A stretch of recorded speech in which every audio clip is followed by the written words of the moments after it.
यानी 5 वक्त नमाज की जगह 5 वक्त सूर्य नमस्कार। जैसे अभी छठ पूजा हमारे हिंदू भाइयों का, हमारे हिंदू भाई भी इस पूजा को पूरे तौर पर नहीं करते।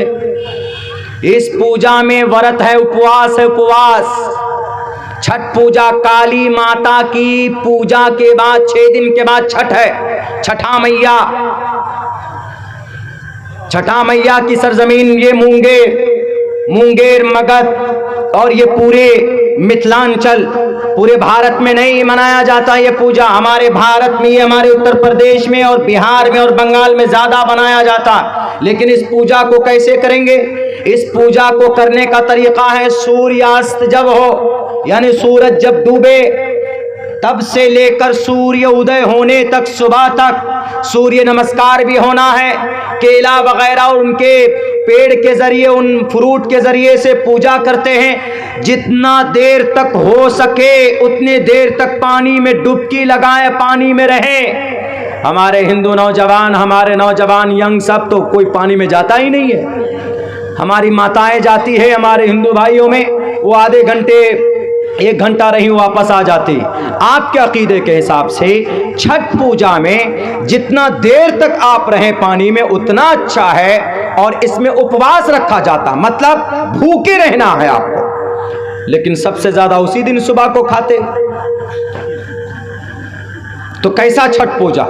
जैसे मुसलमान है, रोजे में हमारे नौजवान रोजा नहीं रखते हैं, होटल के अंदर बैठकर पर्दा गिराकर खाते हैं, और वो कहते हैं कि हमारा 6 पैक कहीं सूख कर 3 पैक में ना बदल जाए। खाते रहते। तो क्या उसकी नमाज, उसका रोजा हो जाएगा? बिल्कुल नहीं होगा। कल कयामत में मुर्गा बनाकर मारा जाएगा, बंदर की तरह लाल कर दिया जाएगा। ऐसे हिंदू भाइयों, आपको भी छठा मैया कहेगी, बहुत बेवकूफ बना है। सिर्फ डीजे लगा के डिस्को गाना चलता था, पूजा नाम का कुछ था ही नहीं। छठा मैया के नाम पर पूजा करते हैं तो आप अपने अकीदे के हिसाब पर मुकम्मल वफादारी के साथ कीजिए। मुकम्मल वफादारी के साथ अगर आप अपने शास्त्र के बातों पर अमल करते हैं, अगर मुसलमान है तो सच्चा मुसलमान, अगर हिंदू है तो सच्चा सनातन धर्मी भाई। सिर्फ झंडा गाड़ देने से या भारत माता के नारा लगाने से, जय श्री राम का नारा लगाने से नहीं, बिल्कुल नहीं हो सकते आप प्रिय मित्र।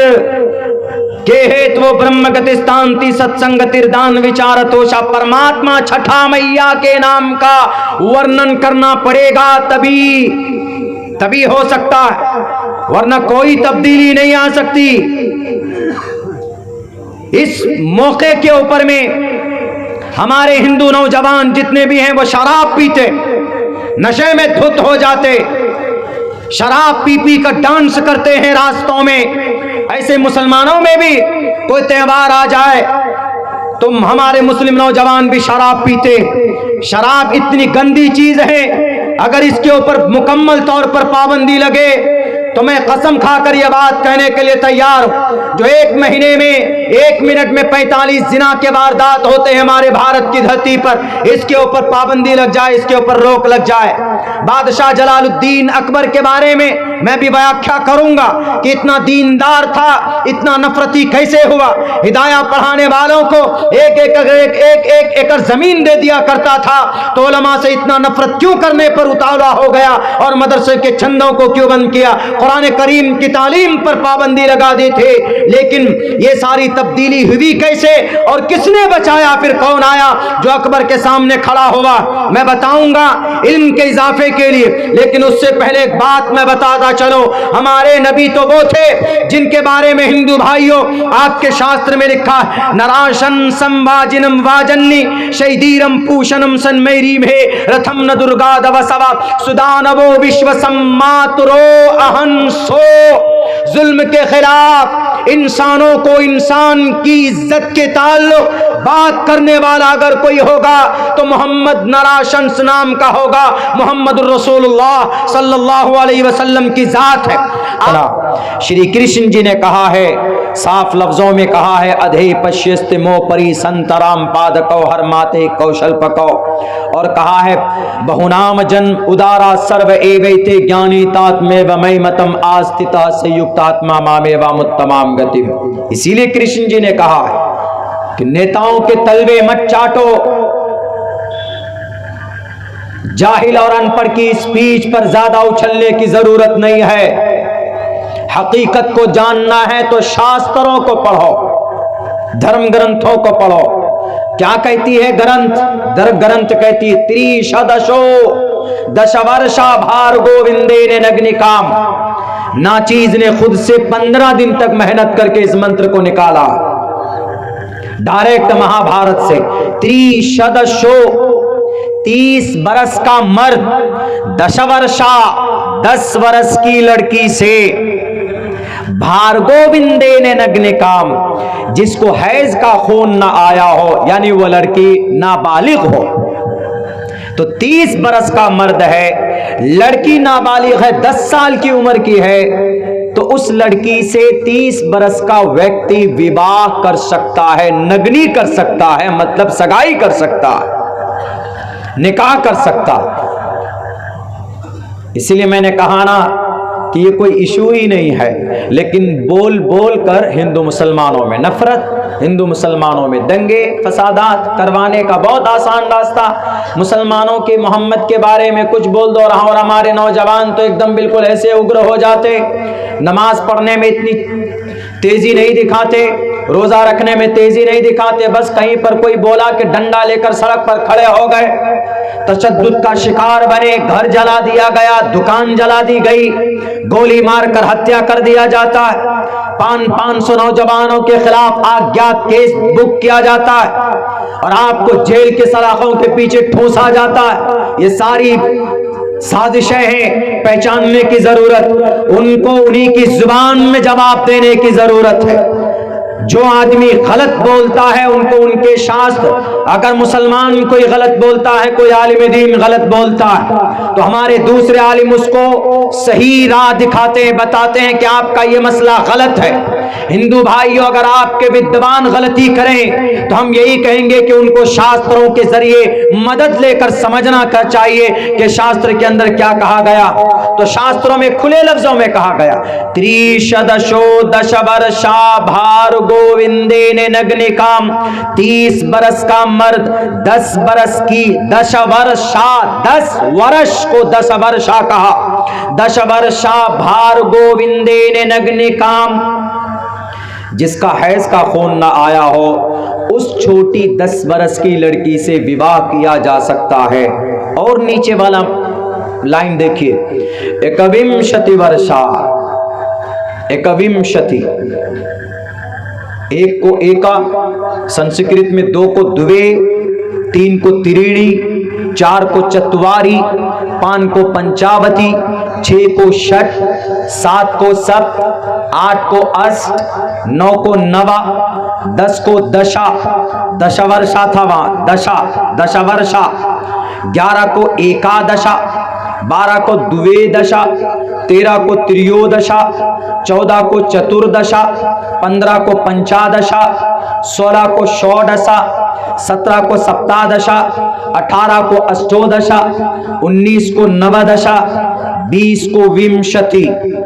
क्योंकि 20 लफ्ज है इसीलिए मैंने गिन के सुनाया आपको। 20 को विंशति बोलते हैं, संस्कृत में 20 के लिए विंशति आता, कोई दूसरा वर्ड नहीं आता।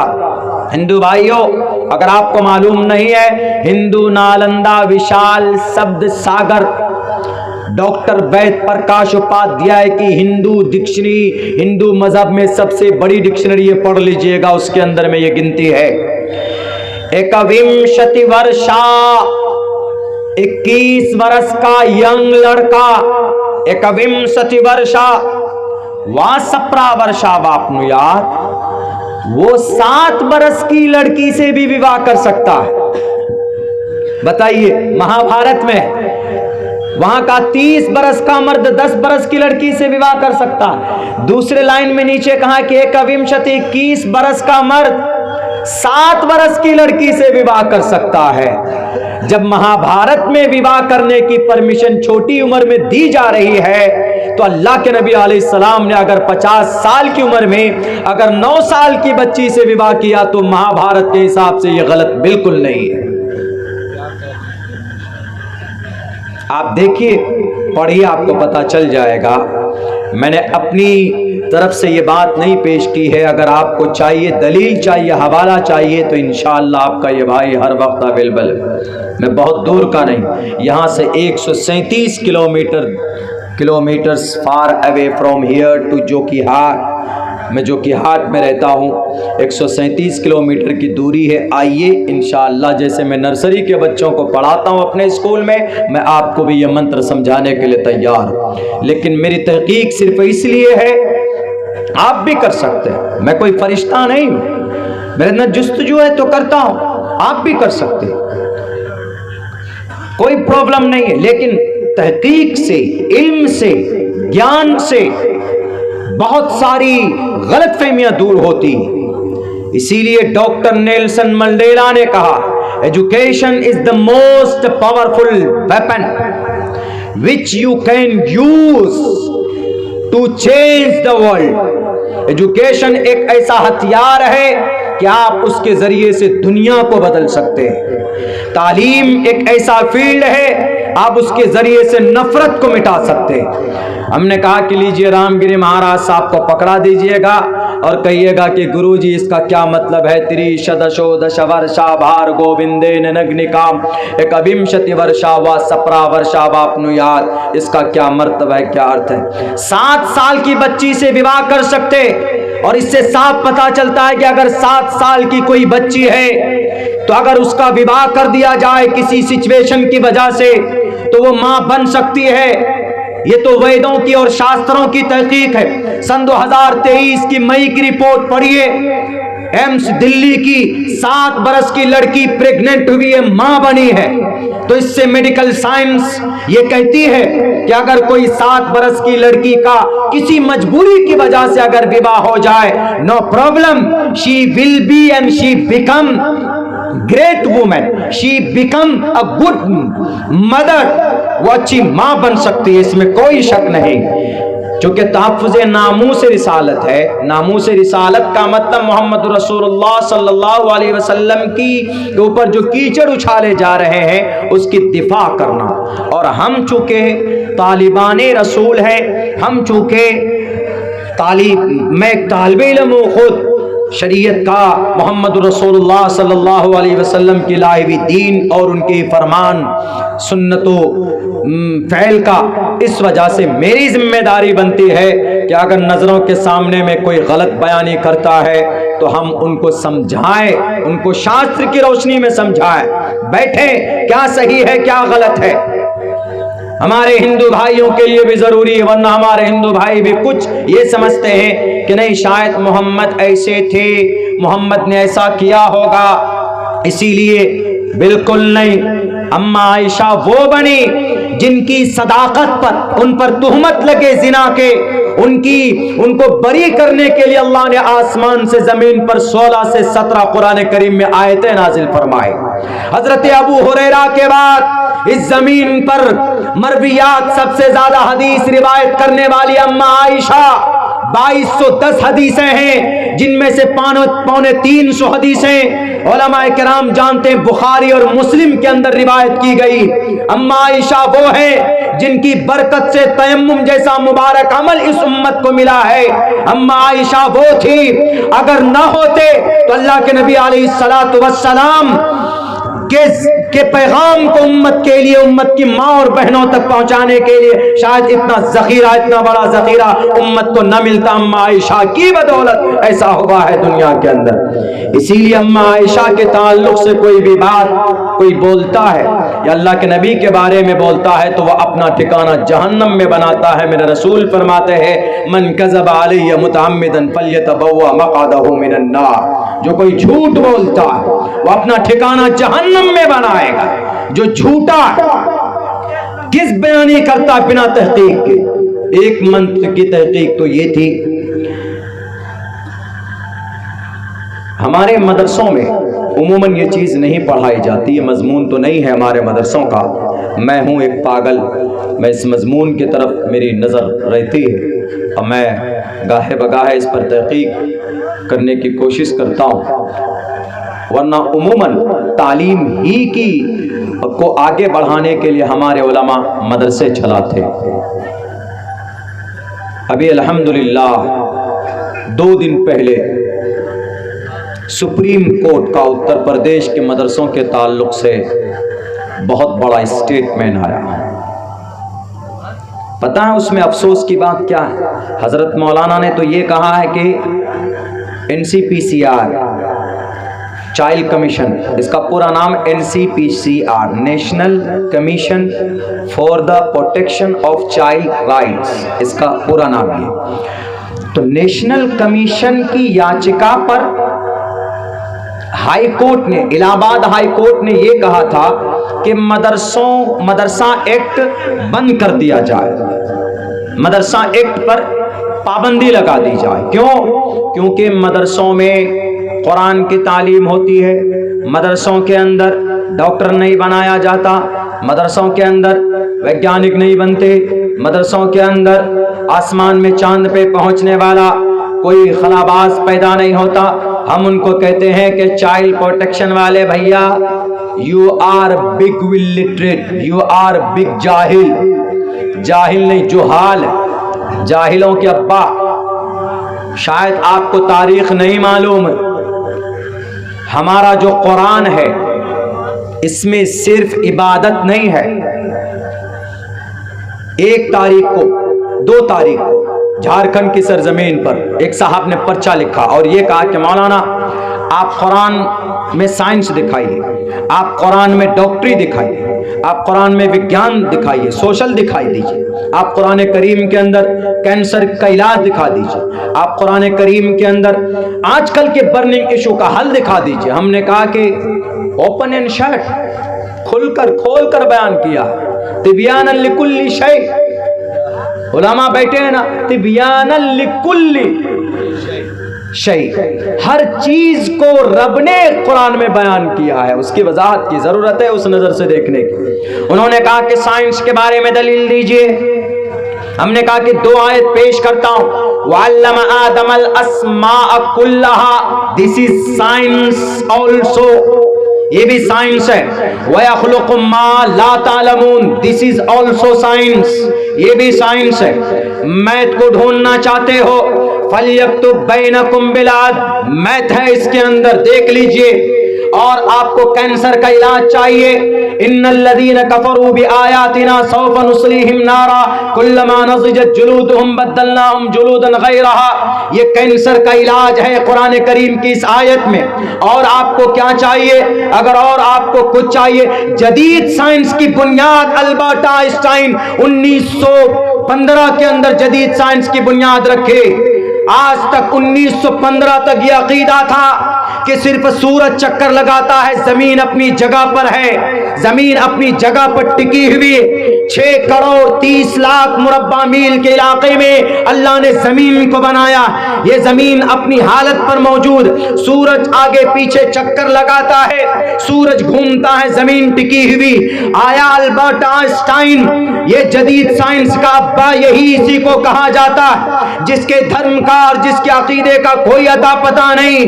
उनसे पूछा गया, उन्होंने कहा कि नहीं, जदीद साइंस में यह अकीदा मानना पड़ेगा दुनिया को, टेक्नोलॉजिस्ट को, मॉडर्न एजुकेशनिस्ट को, दुनिया के कामयाब तरीन इंसानों को, कि जमीन भी घूमती है और सूरज भी घूमता है। किसी ने पूछा कि आपके पास क्या प्रूफ है कि जमीन भी घूमती है, सूरज भी घूमता है? उसने कहा जमीन सूरज ही नहीं, बल्कि हमारे प्लैनेट में, हमारे सोलर सिस्टम में जो हजारों प्लैनेट हैं, खुसूसन 8 और 9 जो ग्रह हमारे सोलर सिस्टम में है, ये भी घूमता है। और दलील जब उन्होंने पेश की, उन्होंने कहा कि दलील मुसलमानों का कुरान, खलक़ल लैल वन नहार वश्शम्स वल क़मर कुल्लुन फी फ़लकिन यस्बहून, हर सैयारे अपने मदारात पर घूमते रहते हैं, गर्दिश करते रहते हैं। मॉडर्न साइंस की बुनियाद कुरान करीम की इस आयत पर रखी गई है, और जदीद साइंस को खुदा मानने वाले हमारे कुरान ही की बुनियाद पर जदीद साइंस को आगे बढ़ाया गया। इसलिए ये ना कहें कि कुरान करीम जहाँ पढ़ाया जाता है वहाँ के लोग बेबहरा होते हैं। हमारे उलमा उमूमन इल्म को 2 हिस्सों में बांट कर तकरीर करते हैं। एक तो ये कि दुनियावी तालीम अलग और दीनी तालीम अलग। दुनियावी को मॉडर्न कह देते हैं और दीनी को इस्लामिक कह देते हैं। खुदा के वास्ते इसको ज़रा समझिए। 1847 में ये साजिश रची गई अंग्रेज़ों के ज़रिए से कि अगर मुसलमान इस फील्ड पर मेहनत करते रहे, केमिस्ट्री पर। केमिस्ट्री का पुराना नाम क्या है? हमारे दानिश्वर लोगों को, बड़े बड़े लोगों को नहीं मालूम है, तुर्रम खां। केमिस्ट्री का पुराना नाम इल्म कीमिया है। इल्म कीमिया को बदलकर अंग्रेजी में एक अल्केमिस्ट बनाया गया। और इल्म कीमिया का दादा कौन, फाउंडर कौन? जाबिर इब्न हय्यान। जाबिर इब्न हय्यान कहाँ पढ़ा था? मदरसे में। आज जो क्या है, डायबिटीज है, शुगर। हर तकरीबन 60% आदमी को डायबिटीज है, शुगर है। डायबिटीज का पुराना नाम क्या है? हमारी तहकीक है डायबिटीज। आज अंग्रेज लिए उछलते फिर रहे हैं। डायबिटीज का असल नाम है ज़ियाबितीस। ज़ियाबितीस है। ज़ियाबितीस की तहकीक करने वाले मुस्लिम दानिश्वर। टॉर्पीडो, समंदर में जो बहरी जहाज है लड़ाकू के लिए, समंदर में पानी के नीचे नीचे वो जहाज सफ़र करता है, उसके ज़रिए से इसको बनाने वाला मुसलमान। ये घड़ी 1588 में नहीं बनाई गई गैलीलियो के ज़रिए, बल्कि 1808 में हारून रशीद ने एक बड़े ईरान फ्रांस के बादशाह को वाटर क्लॉक गिफ्ट किया था सबसे पहले शुरुआत में। ये तो जाइए, मैं अगर आपको गिनाने पे आऊं तो सैकड़ों ऐसी चीजें पेश की जा सकती है जिस पर आज जदीद साइंस की बुनियाद डाली गई। बैरकैब टॉपिक दूसरे तरफ चला जा रहा। मदरसों में कुरान पढ़ाया जाता, कुरान में हर तरह के मज़ामीन मौजूद हैं, उस पर गोता लगाने की सख्त ज़रूरत है। सारी चीज़ें हमारी किताब से निकली। हाँ, आज साइंस पढ़ेंगे, मैथ पढ़ेंगे और सोशल साइंस पढ़ेंगे, अंग्रेज़ी पढ़ेंगे, इंग्लिश पढ़ेंगे, जोग्राफी पढ़ेंगे, ये सारी चीज़ें हमारे कुरान से निकाली गई। अब ज़रूरत है कि इसका सब्जेक्ट अलग कर दिया। अंग्रेज़ ने ये सिलेबस बनाया। आज जो हमारे स्कूलों में ये सिलेबस है, अंग्रेज़ का बनाया हुआ, हमारे लोगों ने नहीं बनाया, अंग्रेज़ का बनाया हुआ। इसलिए हमने अपने स्कूल में मॉडिफाई किया। हमने स्कूल में रखा है नर्सरी से लेकर हिफ्ज़, 8 साल का कोर्स है। नर्सरी में बच्चा नूरानी कायदा लेकर आएगा, वो बच्चा 8 साल में हाफिज बनेगा, और जब दस्तार बांधी जाएगी उसके सर पर, वो नर्सरी में भी होगा। एक हाथ में नूरानी कायदा, एक हाथ में नर्सरी की किताब, दोनों एक साथ लेकर हम चलेंगे। पढ़ते पढ़ते जब बच्चा हाफिज कुरान होगा, जिस दिन उसी दिन उस बच्चे के हाथ पर मैट्रिक का भी सर्टिफिकेट दिया जाएगा। दोनों चीजें कंबाइन करके हम पढ़ा रहे, और ये कोई बैद नहीं है, पॉसिबल है, हमें करना चाहिए। अगर आप नहीं करेंगे, हमारे उलमा, हमारे दानिश्वर, हमारे पढ़े लिखे लोग, तो सुप्रीम कोर्ट में जो फैसला आया ना मदरसों के ताल्लुक से, तो पता है जो वकील था वहाँ का, उसने क्या भाषण किया वहाँ पे। उन्होंने कहा कि चीफ जस्टिस साहब, मदरसा पूरे उत्तर प्रदेश में 23,500 मदरसे, उनमें से तकरीबन 16,500 मदरसे रजिस्टर्ड है गवर्नमेंट की निगाह में। 550 मदरसों को गवर्नमेंट पैसा देती है, वहाँ पे फंडिंग होती है, यानी जिसको बोर्ड का मदरसा बोलते हैं। और उनमें से तकरीबन 17.5 लाख बच्चे पढ़ते हैं मदरसे में। चीफ जस्टिस ने कहा, हाई कोर्ट ने तो कह दिया था कि इलीगल है, लेकिन इलीगल नहीं है, मदरसा चलाना लीगल है। Article number 30, all minorities whether based on religion shall have the right to establish and administer मजलिस आमिला के जरिए चलाइए कि मजलिस शूरा के जरिए चलाइए। टू इस्टेब्लिश, टू एडमिनिस्टर का यही मतलब है। ऑन देयर चॉइस, अपनी मर्जी से चलाइए। मस्जिद में चलाइए कि मकतब में चलाइए, कि या मदरसे की दीवार बनाइए कि मस्जिद की बिल्डिंग बनाइए। To your choice, to their choice. Article number 30 Bharat के संविधान में लिखा। लेकिन उस वकील ने जो बात की है उसके सामने में, चीफ जस्टिस के सामने में, कि सर, मदरसा मदारिस के उलमा ही की कुर्बानी से देश आज़ाद हुआ है। मदारिस के उलमा ना होते तो देश आज़ाद ना होता, मदारिस ना होते तो शाह वलीउल्लाह ना होते, मदरसा ना होता तो शाह अब्दुल अजीज़ ना होते, मदरसा ना होता तो हाजी इमदादुल्लाह ना होते, हाजी इमदादुल्लाह ना होते तो मौलाना कासिम ना होते, मौलाना अब्दुल रशीद ना होते, मौलाना कासिम ना होते तो मौलाना याकूब ना होते। मौलाना याकूब ना होते तो शेखुल हिंद ना होते, शेखुल हिंद ना होते तो शेखुल इस्लाम ना होते, और शेखुल इस्लाम नहीं होते तो देश आज़ाद होता, किसी भी कीमत में आज़ाद नहीं हो सकता था। 65,000 उलमाए किराम फांसी के फंदे पर लटक गए थे, सर पे कफन बांधकर पगड़ी को कफन बनाया, और अंग्रेज़ की हड्डियों को नरम करने वाला नारा अगर किसी ने दिया है तो शेखुल इस्लाम हुसैन अहमद मदनी ने दिया। अंग्रेज़ के जज ने कहा कि तुम्हें खतरा नहीं लगता? उन्होंने कहा कि खतरे की क्या बात है, मेरे सर पर जो पगड़ी है दिस इज नॉट पगड़ी, दिस इज माई कफन, ये मेरा कफन है जो मैं हमेशा सर पर लिए फिरता हूं, कहां मौत आ जाए लेकिन तुम्हें इस देश को हड़पने नहीं दूंगा। चीफ जस्टिस सुन करके दंग रह गए। चीफ जस्टिस ने कहा कि मदरसों के अंदर में पाबंदी नहीं लगेगी। अल्हम्दुलिल्लाह 2 दिन पहले स्टेटमेंट दिया कि मदरसा जैसे चलता था अपने शान के साथ मदरसा वैसे ही चलेगा। लेकिन पता है अफसोस क्या है, हज़रत मौलाना ने तो कहा कि चाइल्ड कमीशन ने याचिका दाखिल किया हाई कोर्ट में, नहीं 5 याचिका करता थे, 5 लोगों ने दरख्वास्त डाली कि मदरसा बोर्ड को ख़त्म किया जाए, यानी मदरसा एक्ट ख़त्म कर दिया जाए। 5 याचिका, उनमें से 4 नाम मुसलमान के, 4 नाम। एक तो मोहतमी में किसी मदरसे का फैयाजुल नालायक लानहुल्लाहु अलैहि अल्फ अल्फ मर्रात, ये कहूँगा अल्लाह की लानत। 5 याचिका, 5 दरखास्त पे हाई कोर्ट ने उसको कलब किया, मिलाया, उस पर कार्रवाई शुरू की। एक ही उनमें सुरेश नाम का था, लेकिन उसकी तो गिनती नहीं है। बताइए 5 में से 4 आदमी मुतालबा कर रहा है कि मदरसा बंद करो, तब जाकर हाई कोर्ट ने कहा कि मदरसा act disabled from now and today. उसी वक्त से मदरसा बोर्ड को उन्होंने कहा कि इसके ऊपर पाबंदी लगनी चाहिए, इलीगल करा दिया। लेकिन सुप्रीम कोर्ट में गया तो सुप्रीम कोर्ट में वो मंसूर वकील, सुप्रीम कोर्ट का लॉयर, अगर वो मैथ नहीं पढ़ता, साइंस नहीं पढ़ता, ज्योग्राफिया ही नहीं पढ़ता, बायोलॉजी नहीं पढ़ता, केमिस्ट्री नहीं पढ़ता, तो बताइए तो हम बेहतर वकील बना सकते?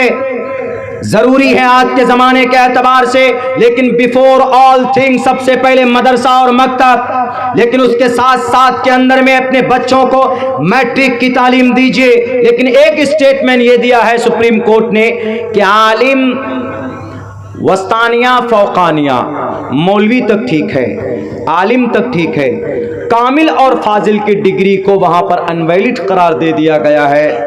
हमारे बिहार के अंदर तो मान्यता है, लेकिन उत्तर प्रदेश में अब उस डिग्री की वैल्यू नहीं होगी जो कामिल और फाजिल है, यानी जो ग्रेजुएशन और पोस्ट ग्रेजुएशन की है, यानी 12वीं के बाद जो डिग्री मिलेगी वो मान्यरत नहीं होगी, उसकी वैलिडिटी नहीं होगी। लेकिन मुसलमानों, मैं यही कहता हूँ कि आज इस हालत में कौम को लाने का जिम्मेदार कौन है? हमारे ही लोग हैं, हमारे और आपके लोग। याद कीजिए उस वक्त को जब इस देश में, इसी मुल्क में एक मुस्लिम बादशाह ने मदरसा बंद करवा दिया था, चंदा बंद, मस्जिद बंद, उलमाए किराम जहां देखो मारो। वो बादशाह ऐसा था, शुरू में उलमा शायद मुताला किए होंगे, वो बादशाह ऐसा था कि पहले इतना बड़ा नमाजी था कि बाद में पहला नमाजी 7 इमाम को रखता था। यहाँ से अगर सुपौल जाना है तो 7 इमाम साथ में चलो, अगर नमाज का वक्त हो गया तो किसी से भी नमाज पढ़वाता था। उसका नाम मालूम है? जलालुद्दीन अकबर बादशाह, जिसने दीन इलाही, लेकिन जिम्मेदार कौन बना था? दीन इलाही नहीं, शरीयत। यानी औरत पर्दे की चीज है, जब वो बाहर जाए तो अकेले न जाए, क्योंकि शैतान पीछे रहता है, किसी महरम को साथ ले ले, मलबूस होकर जाए पर्दे में, कोई बच्चा ही कम से कम साथ हो।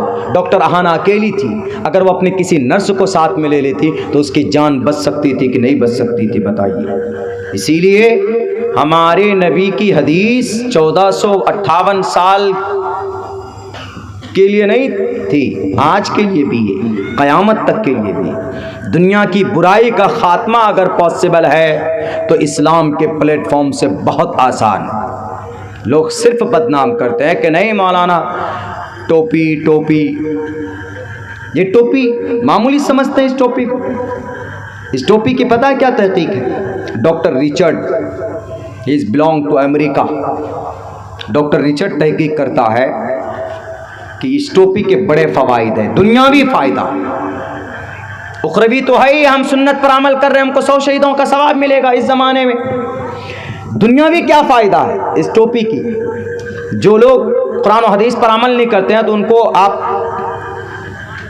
अकली बातें कह के समझाइए तो बहुत जल्दी समझ जाते हैं। चूँकि वक्त भी काफ़ी होता जा रहा है, मैं अपनी बात बस समेट रहा हूँ। मेरी बात चूँकि थोड़ी सी लंबी हो जाती है, क्या कीजिएगा।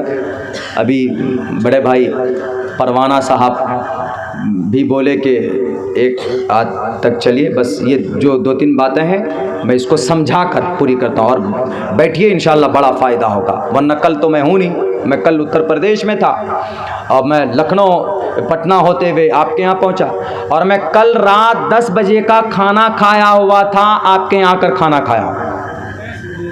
लोग बोलते हैं ना कि मौलाना अब्दुल्ला साहब पैसा इतना क्यों खर्चा होता है जलसों में, मुकर्रिरीन शुआरा, इनकी तरह सफ़र करके देखो, नानी याद आ जाएगी, आप बेहोश होकर गिर जाएंगे। बहरकैफ सफ़र में पैसा खर्चा होता है। हम अगर कल लखनऊ में थे, उत्तर प्रदेश में थे, तो कोई दुनिया की वंदे भारत तो है ही नहीं, लखनऊ से लेकर इधर नहीं है। वंदे भारत पे बैठ कर आ सकते थे, ट्रेन में आइए तो ट्रेनें लेट है, लेकिन ट्रेन पटना, आप प्रोग्राम कल का वहाँ का करके आप 3-4 बजे फ्री हुए, तो यहाँ कैसे पहुँचेंगे मौलाना?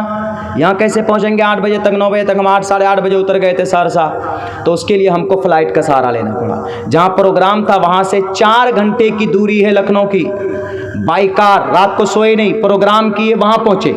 कहाँ? सुपौल जाना है, वादा किया है, अल करीम इज़ा वादा वफ़ा व औफू बिल अहदी, वादा किया, जाना है। उनसे पैसे हमने लिए हैं, तो टिकट के लिए हमने 10 रुपये लिया है, हमारा टिकट में खर्चा हुआ 12 रुपये, हमने भी अपने पॉकेट से लगा दिया। चलिए, प्रोग्राम ख़त्म हुआ, निकले फ़ौरन, एयरपोर्ट पे पहुँचे, नाश्ता करने का टाइम नहीं, फ़ौरन बोर्डिंग चालू, वहाँ बैठे। एयरपोर्ट से 1.5 घंटे में, तकरीबन 1.25 घंटे में पटना पहुँचे।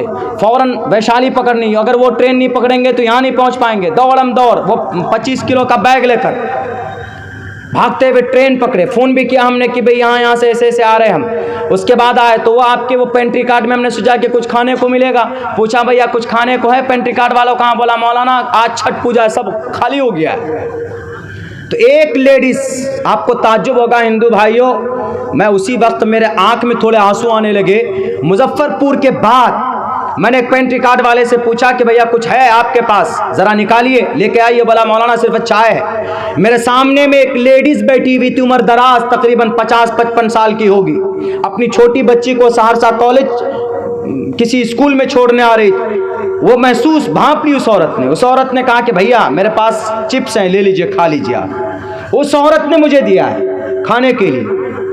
ये है हिंदू मुसलमान, इसको बोलते हैं गंगा जमनी तहजीब, इसको बोलते हैं हिंदू मुसलमानों की इंसानियत। इंसानियत का जो रिश्ता है ये है। उन्होंने नहीं देखा कि टोपी वाला है कि दाढ़ी वाला है, क्यों दें इसको, बिल्कुल नहीं देंगे, भूखे मरेगा जो होगा। मेरे दिल से दुआ निकली कि भाई ऐसे ही हिंदुस्तान, हमारे पूरे भारत के अंदर ये माहौल, ये फिज़ा कायम होना चाहिए। मैं झूठ नहीं बोल रहा हूँ, बिला मुबालगा, चेक कर सकते हैं। मेरे सीट नंबर 25 के सामने में जो लेडीज़ वो 23 और 24, उसमें शायद 27 या 28 में बैठी हुई, उसके अंदर में उसी का टिकट होगा। बहुत से लोग बोलते हैं कि मौलाना यूं ही बोल देते हैं, ज़रूरत नहीं है मुझे हवाई फायरिंग करने की, बल्कि जो पेश आया वो बोलता हूँ। अब बताइए, इतना वहाँ से 4 व्हीलर से लखनऊ, लखनऊ से बाई फ्लाइट वहाँ से फिर बाई कार, बाई ओला वैशाली यानी हाजीपुर, हाजीपुर से बाई ट्रेन सहरसा, सहरसा से फिर बाई कार यहाँ आकर यहाँ मैंने कहा कि भाई अब मुझे खाना खिलाओ, तब मुझे यहाँ खाना मिला। सोना गायब, अभी तक सोए नहीं ढंग से।